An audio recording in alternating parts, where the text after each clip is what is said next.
Glass prison. The glass prison stood at the heart of the abandoned research facility, its once gleaming walls now covered in dust and the echoes of forgotten screams. Within it, a figure lay motionless, a woman unlike any human. Her skin shimmered like liquid silver under the flickering lights, her eyes closed in an unnatural stillness. The researchers had long gone, their project deemed a failure, their captive left behind like an obsolete machine. Jaxon Wells had no intention of rescuing anyone. He had come to scavenge old tech, forgotten data, anything valuable that could fetch a price on the black market. The ruins of Lab Theta 7 were supposed to be empty, a relic of a government experiment shut down years ago.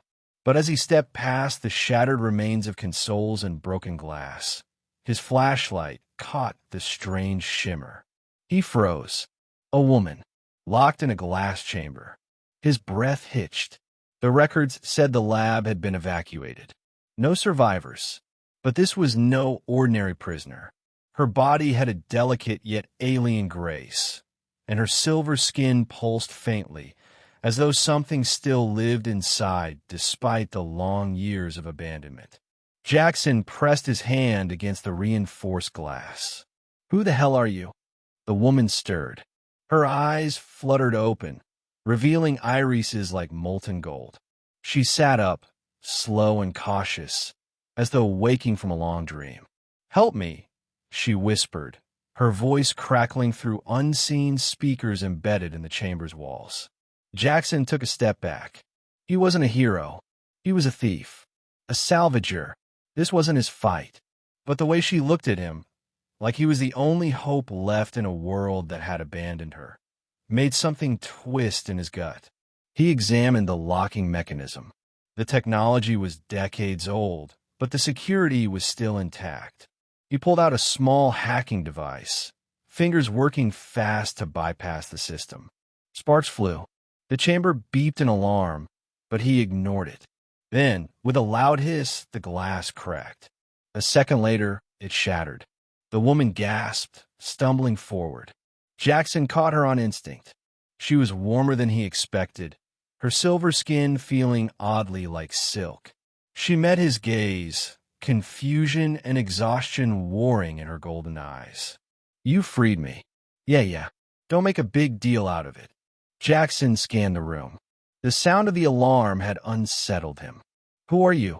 She hesitated, as if unsure whether to answer.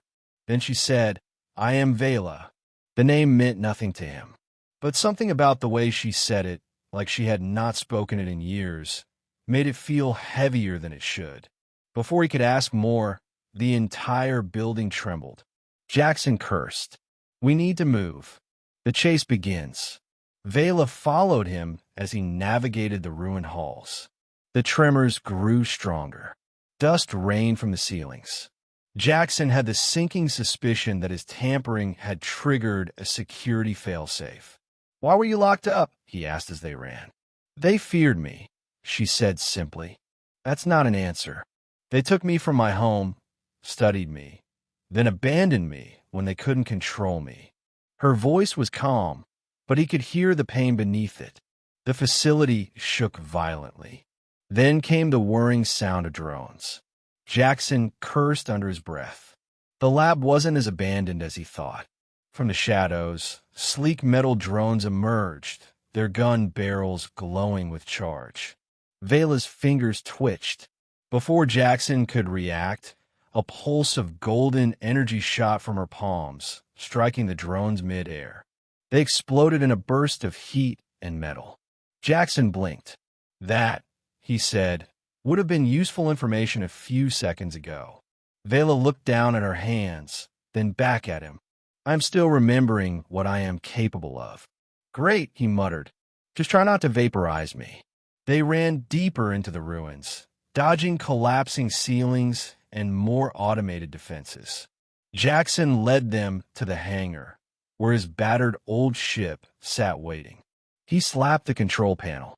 The ramp lowered with a metallic groan. "Get in." Veyla hesitated for only a second, before following him up the ramp. Jaxon sprinted to the cockpit, flipping switches and igniting the engines. The facility was coming down around them. Debris crashed onto the ship's hull. "Hold on," he shouted. The ship roared to life, thrusters blazing as it lifted off. Just as the lab crumbled into dust, they shot into the sky, leaving the ruins of Lab Theta 7 behind. A new beginning. The silence stretched between them as they drifted through space. Jaxon finally turned to her. "So what now?" Veyla gazed out at the stars. "I do not know. I have been caged for so long. I have forgotten what freedom felt like."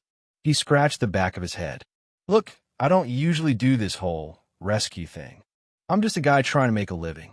I don't know what you are or why they lock you up, but I'm guessing the people who did won't be happy you're free." She turned to face him, golden eyes steady. "I do not seek revenge, only my place in the universe." Jaxon sighed, leaning back in his seat. "Well, I guess I just made some enemies for you. Might as well see where this goes." For the first time, she smiled. And for reasons he couldn't explain, Jaxon felt that freeing her was the best decision he had ever made. Somewhere in the endless void of space, a silver-skinned alien woman and a human scavenger set course for the unknown.